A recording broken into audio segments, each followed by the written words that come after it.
3 reasons kung bakit hindi dapat i-romanticize ang Bible characters.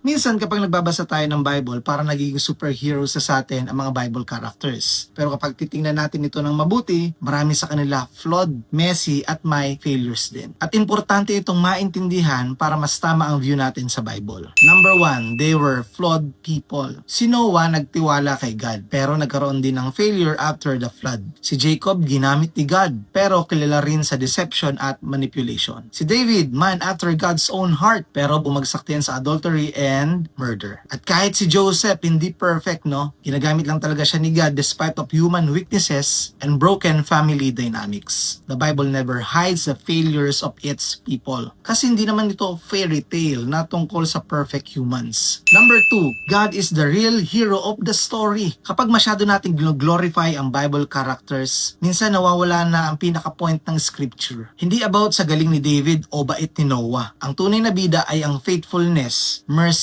at sovereignty ni God. The Bible points us to God, not to human perfection. Sabi sa Romans chapter 3 verse 23, "For all have sinned and fall short of the glory of God." Lahat kasama doon, kahit Bible characters. Number 3, grace changes broken people. At ito yung magandang part. Ginamit ni God ang mga imperfect people para ipakita na grace ang nagtatransform sa tao. Hindi qualification ang perfection para gamitin ng Diyos. Ang hinahanap niya, surrendered heart. Christians, ang purpose ng Bible ay hindi para humanap ng perfect people na sasambahin natin, kundi para makita natin kung gaano kabuti ang Diyos kahit sa mga broken na tao. At baka ikaw din today, feeling mo hindi ka enough. Pero tandaan mo, grace pa rin ang tunay na dahilan kung bakit may pag-asa tayo. Kung may kakilala kang nakaka-relate dito, share mo to sa kanya. God bless!